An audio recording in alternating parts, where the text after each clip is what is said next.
இன்னைக்கு ஐஸ்லாண்ட் இன்ஜினியர்ல இருந்து என்ன பார்க்க போறோம்னா, பேனாசோனிக்ல ரைஸ் குக்கர் வந்த மாதிரி இப்போ டைமர் குக்கர்னு ஒன்று போட்டிருக்காங்க. இதோடைய வாட்ஸ் பார்த்தீங்கன்னா 660 வாட்ஸ் தான். இதை வந்து நீங்க 48 வாட்ஸ்ல இருந்து யூஸ் பண்ணலாம்.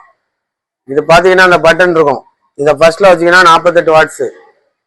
இதை ஃபர்ஸ்ட்ல வச்சீங்கன்னா 48, ரெண்டாவது வச்சீங்கன்னா 330 வாட்ஸ், மூணாவது வச்சீங்கன்னா 660 வாட்ஸ்ல யூஸ் ஆகும்.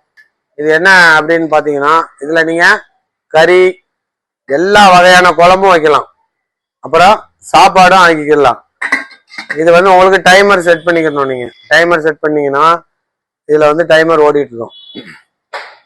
இந்த டைமர் முடிஞ்சோன்னா அதே ஆட்டோமேட்டிக்கா ஆஃப் ஆயிரும். இதோடைய பிரைஸ் பாத்தீங்கன்னா எம்ஆர்பி பாத்தீங்கன்னா 6795, ஆன்லைன் பிரைஸ் 6299. ஐஸ்லாண்ட் இன்ஜினியர் பிரைஸ் பாத்தீங்கன்னா 5436, 20% டிஸ்கவுண்ட் ஓடி கொடுக்குறோம். நீங்க பாத்துங்க, இதுல உள்ள மாடல் நம்பர் எல்லாமே இருக்குது. இது வந்து 2 வருஷம் வாரண்டி இருக்கு. Panasonic branded company. இது கரண்ட் ரொம்ப கம்மியா தான் போகும். உடனே வந்து வாங்கிக்கோங்க. Island engineer.